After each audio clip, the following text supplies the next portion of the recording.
Hello and welcome back to the Paranormal Podcast.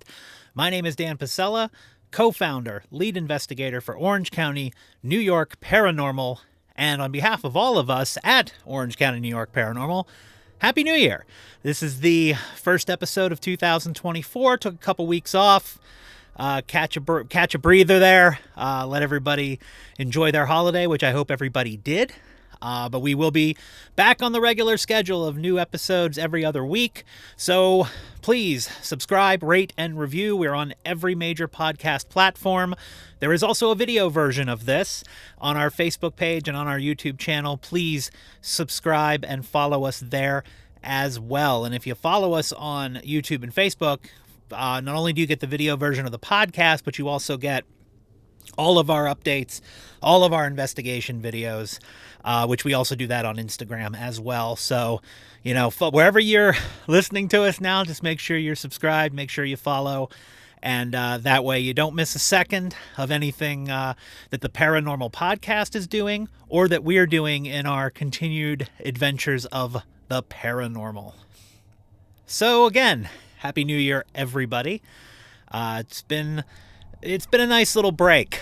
It's interesting. When we first started this, the off season for us was a lot longer. We didn't really do much, from after the Halloween season to the spring. But as we continue and as we grow, the downtime is getting less and less, which is absolutely great. It's what you want. It's what you hope for.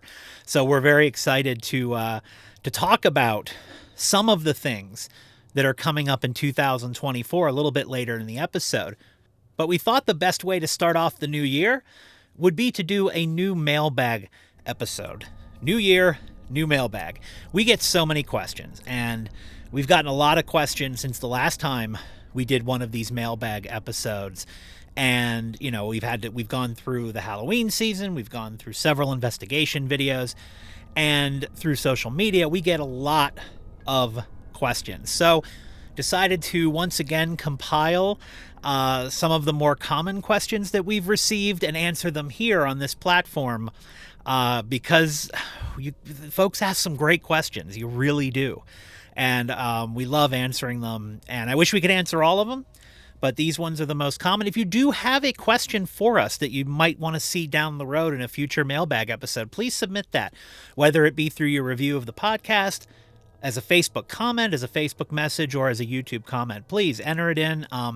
We answer every question we get through social media directly or through email directly. It's just the most common ones I thought we'd put out in an episode of the podcast. So, new year, new mailbag. So, here we go.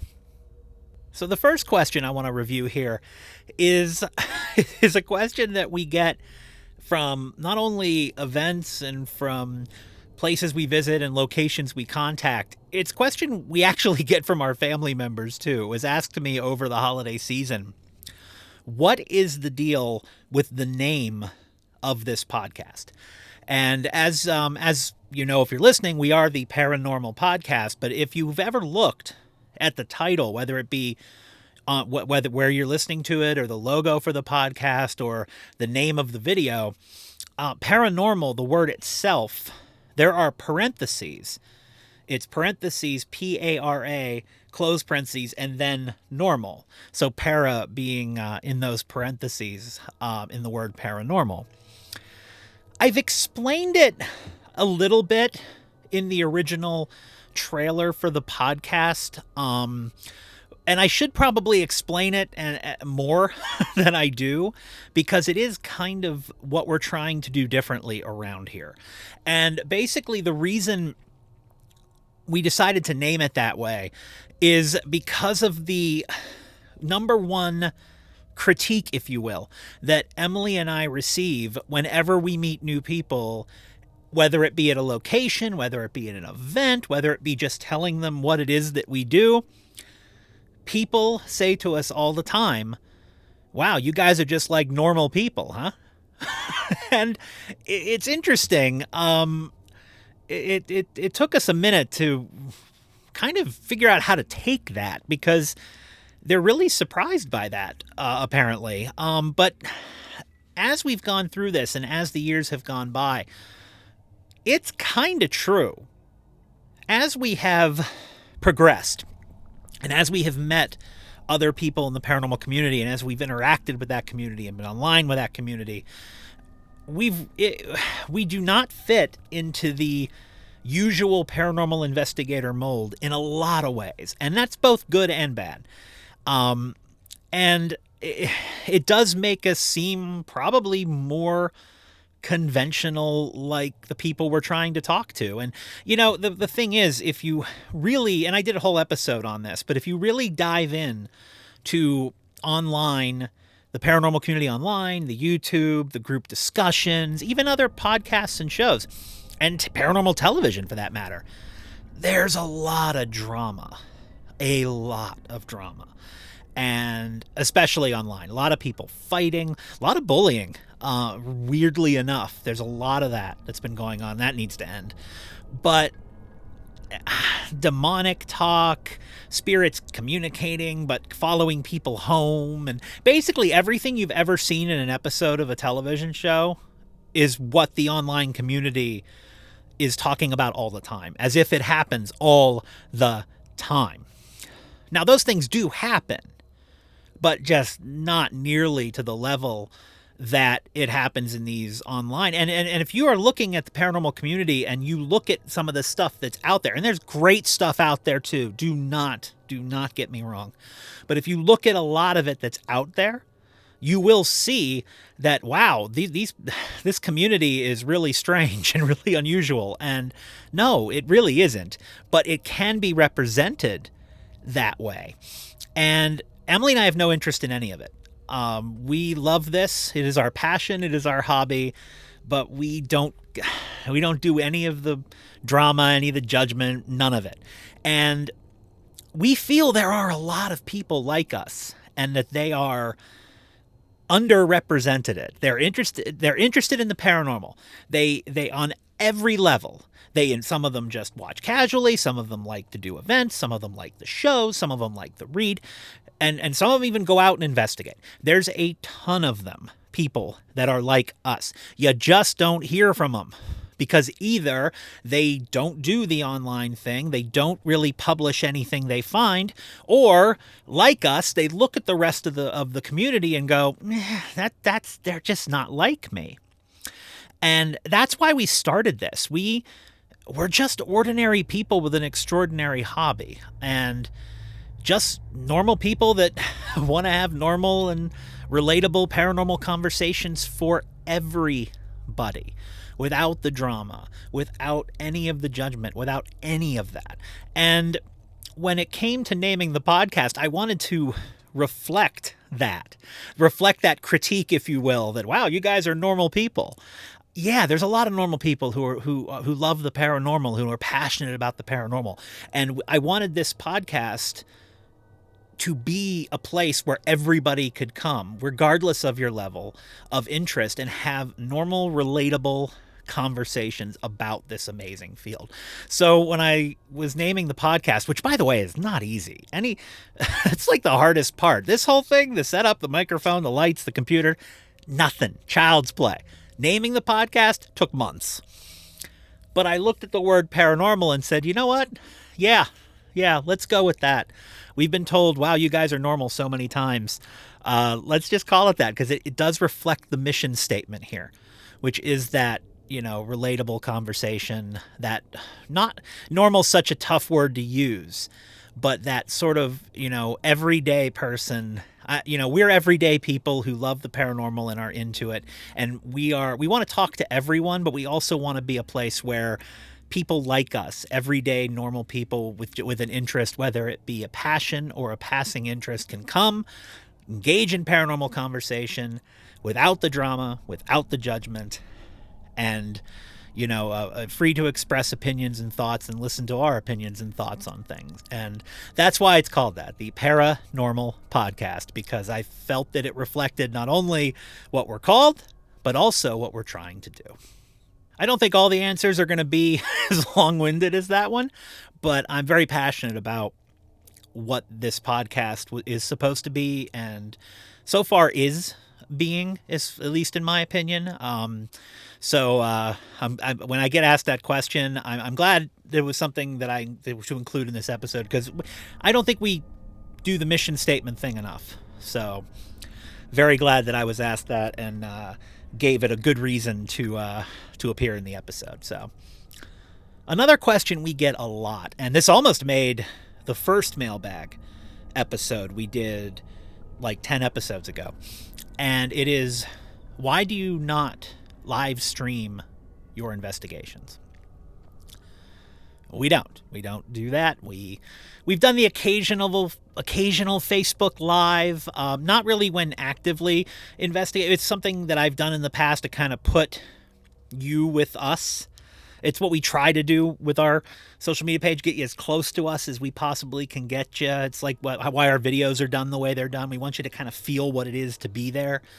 But it's never been like we start investigating, hit play, hit record, or hit stream, and then just does the whole thing.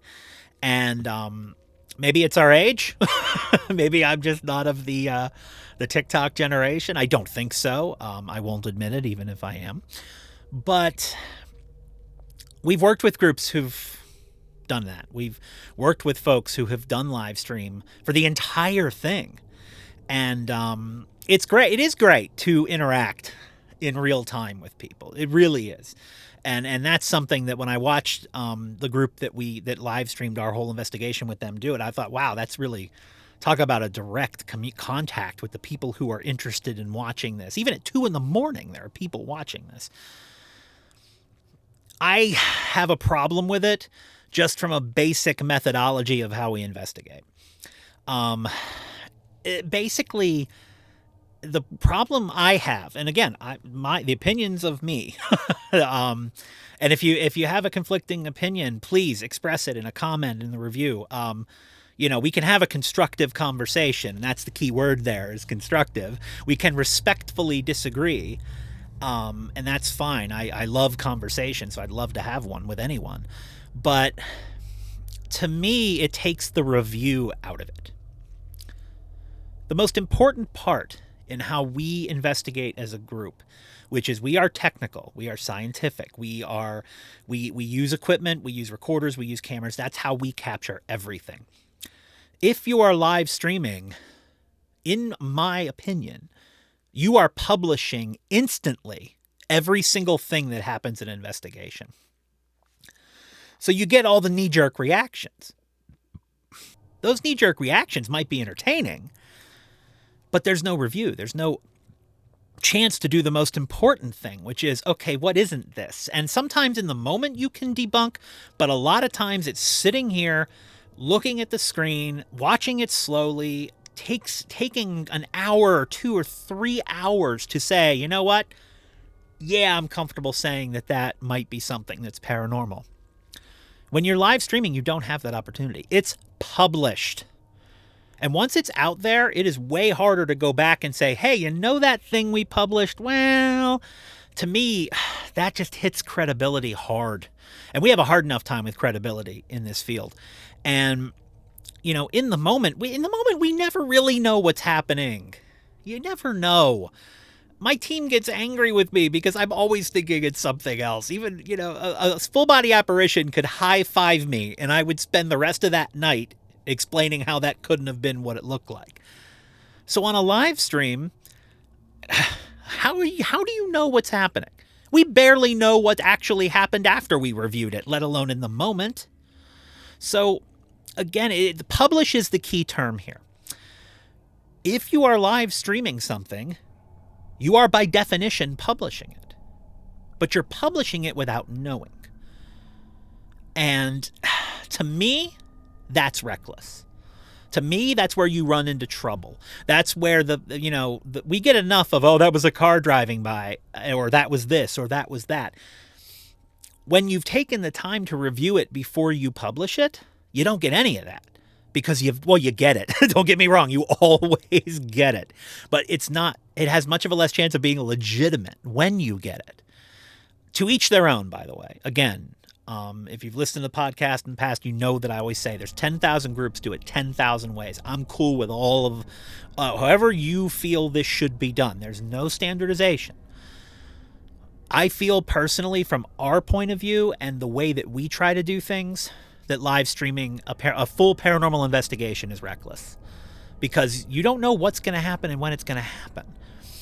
Live streaming before it, absolutely. Hey, if you want to take your followers live to a place you are for a minute or two just to kind of give them the feel, that's awesome. But when you're doing the whole thing, you're really losing out on a chance to do the most important part of the paranormal investigation, which is debunking and disproving what isn't paranormal, so that what you say is paranormal actually means something. This next question actually appeared as a comment in one or two of our YouTube videos, and it's one of those things you don't think about when you're doing what we're doing in my spot, which is putting the video together, doing the cameras, and all of that. It's something you don't think about when you're just so used to doing this that it kind of gets lost. But the comment in the question was, why don't you shoot your videos in color? Because they're really grainy. And I looked at that and went, and then I thought, you know what? That's a really good question, especially if somebody's brand new to this whole thing. Why is every video you see on TV, on YouTube, on Twitch, on TikTok, why are all paranormal videos either black and white or pink and purple? And why aren't they in 4K? And why aren't they in color? So it's because of the nature of the cameras. A lot of you probably already know the answer to this. I did a whole episode on why we investigate at night. Check that one out. But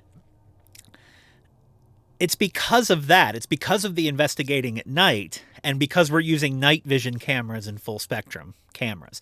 In our videos, and I see a lot of groups do this similarly, anything we can shoot during the day, we do. I usually shoot a brief little piece outside the location or inside the location during the day. It's what I call my "We Are Back" video, because I always start it with the same words, "We are back." And we use our regular camera, sometimes in investigations if we absolutely need to, but we have to have a flashlight with us, because your cell phone camera, which, let's face it, that's the video camera most of us use now regularly, it would just be a black screen or a very faint screen. And also, not only because you can't really see the living people in a dark room with a cell phone, you're not going to capture as many light anomalies or mist anomalies or any kind of anomalies. You'll catch many fewer with your regular camera. You can still catch it. There's plenty of example of great light anomalies that occur in a regular vision camera. However, the vast majority of these things exist in the spectrum just above and just below where the human eye, and for most of the time your camera's eye, can see. And that is the full spectrum, and that is the full spectrum and the IR cameras. So that would explain why some of the footage is grainy. What also explains it why is that I don't have $20,000 cameras. Ghost Adventures has better cameras than I do. So if you're watching a show on the Travel Channel, likely it's not going to be as blurry. The black and white imagery is mostly what is, from a quality perspective, less, I find, at least in our videos. The full spectrum cameras, which look pink or purplish hue, depending on how the IR light's bouncing that day, they're 4K. And I just recently purchased a new night vision camera that is a very higher definition than everything we've used in the past. So you have to stay tuned to our next video, and you tell me if it's less grainy. It looks less grainy as I do the review. So we're trying to make it less grainy, but still be in the spectrum where we can actually see these phenomena occur, and where we can see the surrounding areas around us, so we can see more of the room. But it is interesting that I hadn't thought of that. But it makes total sense. It makes total sense. If you're relatively new to this field and you haven't had it ingrained in you for the past 30 years like I have, or like a lot of us and a lot of you have, it's a very good question. But why aren't these things shot in color? Why are they shot on grainy black and white? Well, I mean, it's because of the nature of the beast and the nature of the time we investigate and the nature of what we're trying to find. That the camera choice, because we investigate in the dark for a lot of reasons that I covered in a previous episode, we have to use those cameras to get the most out of an investigation. Another common question, we got this a lot usually when we do evidence reveals in public, or we do events, or sometimes even when we meet a location for the first time, is how long does it take to do a paranormal investigation? You could ask every paranormal group that's ever been that question, and they'll probably give you a different answer. For us, and I can only speak for us, it depends on the location, and it also depends on whether we've been there before. A first investigation is always going to take the longest because you have to not only get to know the location, but you have to do a little more fishing, I call it. If you don't know where the hot spots are, they didn't tell you where the hot spots were, you're definitely going to be doing every square foot a lot slower than you would in a location that has a more established haunted history. Now, that's not to say we don't investigate every square foot every time. We do. But when you don't know it, you have to go. So you have to do your EM walkthrough, where you walk through with the electromagnetic detector to try to get a baseline. Is the place baseline at a 0.0 because there's no power in the building, or is there a lot of power in the building? So, you're going to get a 0.2 of milligauss of electromagnetic energy throughout the whole thing. So you have to treat 0.2 as 0. You have to learn those things before you investigate a location for the first time. But if you've been there before, you tend to do just a quick check to make sure nothing has changed. You know where to put the cameras. You know where the hot spots are. So locations like museums, businesses, things like that, larger establishments, they take the longest, but they, and especially if we have been there before or we haven't, they are the longest that it takes to investigate, but the first time is always the longest. Residential investigations really vary as well. For us, the way we've learned to do this is that the first time we do a residential investigation, like, somebody calls me, hey, I think my house is haunted. Can you come and see, I'm hearing voices, just those kind of things. We'll usually go do a very quick run through, like during the day, with a digital recorder and maybe a couple other pieces of equipment, just to see if, mainly we're trying to debunk. We're really trying to be like, okay, well, you're feeling weird here. There's a lot of electromagnetic energy here, or you're hearing this, maybe it's this. And, we're going to try and get to the bottom of it, whether it's paranormal or not. So residential, and then if we find something, then we go into the more traditional investigation mode with everything, all the cameras, all the equipment, the stuff that we would do, when a haunted location is known, you sort of lead with all that stuff. In residential, that's the second step, is to go in with all of that. So in that one, the first time is much shorter. Traditionally, when we're doing a full investigation, we're not the kind of people who are like, yeah, we got to be here for 15 hours. No, that's not how we do it. We use a lot of cameras, so however long we're investigating, we have every nook and cranny covered for the entirety of that investigation. So, if we actually physically investigate for 6 hours and we have, 6 cameras recording all of it, well, that's 36 hours of footage, meaning that we investigated that upstairs hallway while we were there and while we weren't there, because we have it covered. But it also depends on the style of the location. Like, if we're in a haunted hotel, we're going to spend the night in the haunted room. We've done that. Heck, that's how we started. Rent a haunted room in a haunted hotel, investigate the room, and then go to sleep in the hotel room. That's how we started when we had one camera and a recorder. That's how it began. That's how a lot of people begin. But if we are in a place that we can spend the night, yeah, a hotel's a no-brainer, but we've done it in different places. The Clifton Theater, after we investigated, we slept on the stage.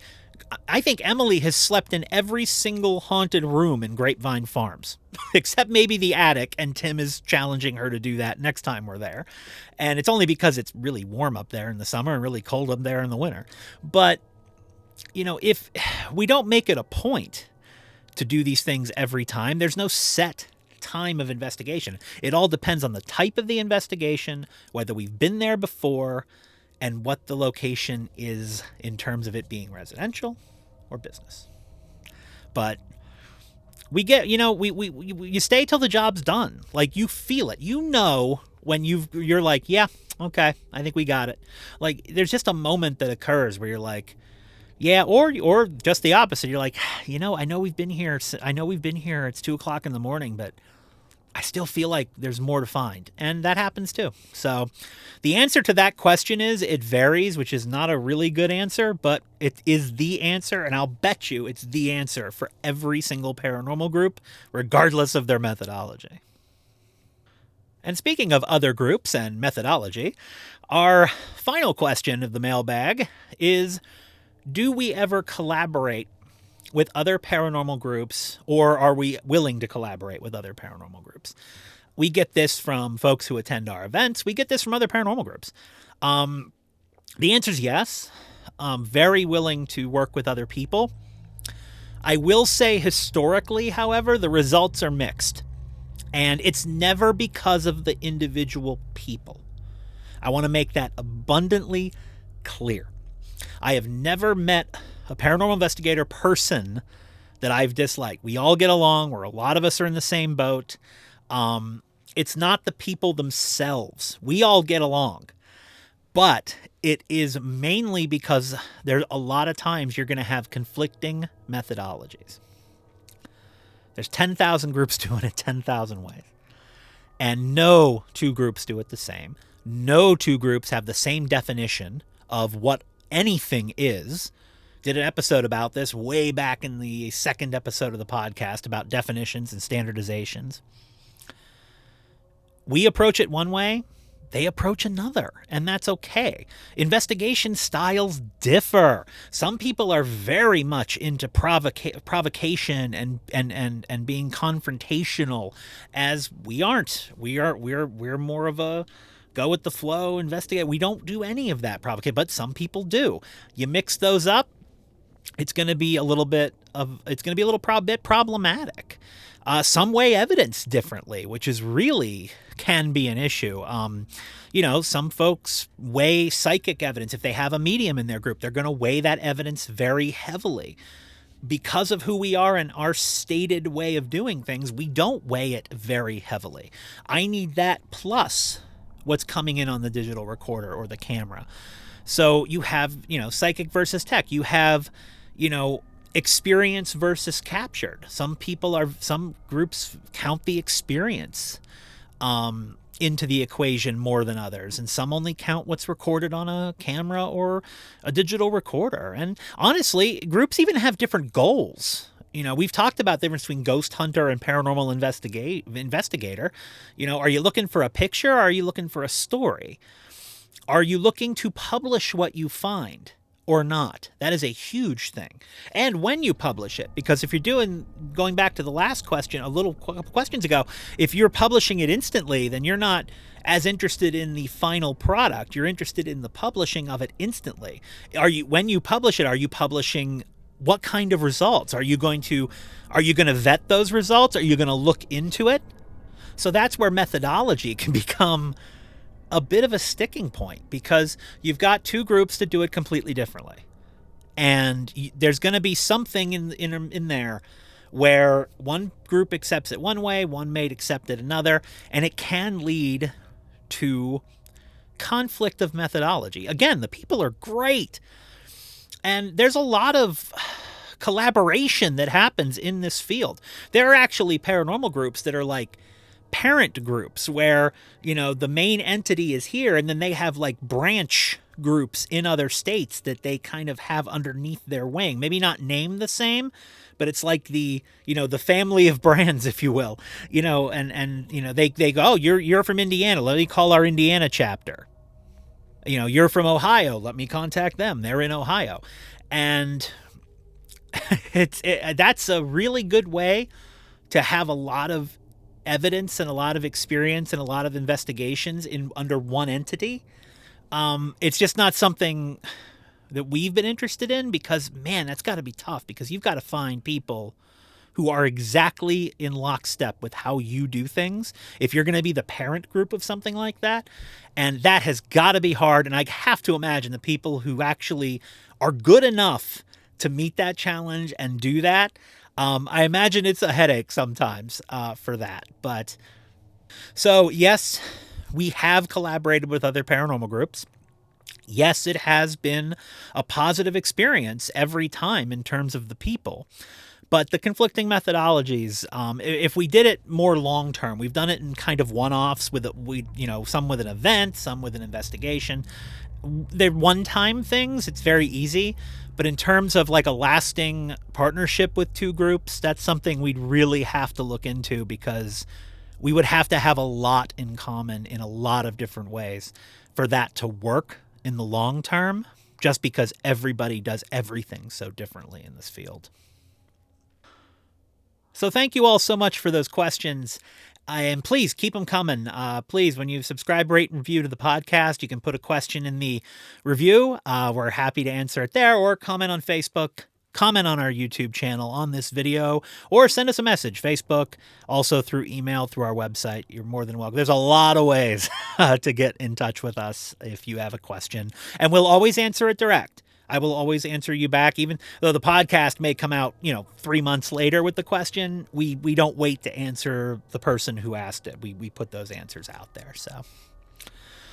So right before we went our little hiatus, the podcast went on hiatus. Orange County, New York Paranormal didn't. We actually did a very rare late December investigation at Farmhouse Floral Design in Middleburg, New York. We investigated there in late December, and we're in the process of reviewing the evidence, and we will be putting that out, of course, after we have a chance to review it with the owners. And it was an interesting location because it was a flower shop, but also a house that's an Airbnb.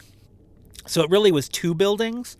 And a lot of things have been reported in those two buildings. And we had a lot of people there that night. We had, not only Emily and myself, but Tim and Tracy were there. Our daughter even got involved a little bit because she was with us. And we also had the business owners there. We always do that. It's always good to have those folks there. They were able to put a little bit of color on the history. Like when we go in, we only know what we know, but these people live there and they're like human trigger objects. And so we're very much looking forward to finalizing our findings on that one. It was a really interesting investigation. We haven't done a lot of investigations in December, but it was great to get there. We can't thank the ownership enough for having us, and we're looking forward to that. So stay tuned for that. We did put out a video from there, just saying hello late in December. Check that out if you'd like, and that video will be out, in the early part of this current year. And speaking of this current year, we're already busy. It's great. I mean, when we set out on our own, I have to admit, I never thought we would ever be as busy as we are, which is great.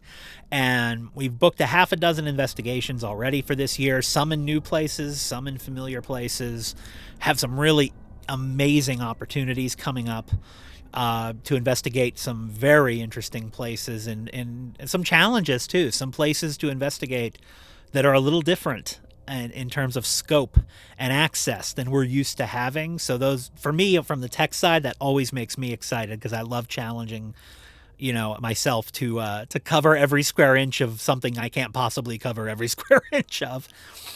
But it's not just the investigation side. We almost have a dozen different events booked for the Halloween season already. It's January. That just blew my mind. I'm looking at the calendar, and Emily and I are looking at the calendar the other day, and we're like, holy crap, there's only a couple days left in that weekend days left in that season. And that's fantastic. we love doing those events. That's our time where we can help businesses and museums and charities fundraise in their haunted locations. It's our chance to give back to the locations that are so kind to us and allow us to come out. But to have our October calendar almost full and it's not even February yet, that's awesome. And we're very excited about that. So basically, make sure you're subscribed to us on social media, Facebook, Instagram, and YouTube, because we are going to be all over the place in the coming weeks and months. And the podcast, we will cover it all here too, along with the general topics that we cover. We'll have a regular, main topic episode next week, because again, I wanted to start off the new year by getting some of the questions off of the plate that had been stacking up. And those are the 5 most common ones. And again, submit any questions you have, but make sure you're following us, because it's going to be a crazy year, and the podcast will follow it all, and so will every other entity that we put updates on. Well, here we are. Brand new year and a brand new episode of the podcast, and a lot of new and exciting challenges ahead in 2024. I am, as I said, glad we had a chance to answer some of the questions that have been sent to us recently. The questions and answers are always great because, of course, in the paranormal world, every time you answer one question, it just leaves you with a dozen more. It's great. It's why it's our passion, and it's how it goes. And in the world of the paranormal, that is, much like we try to be, just normal. Thank you very much for tuning in, and we'll catch you next time on the Paranormal Podcast.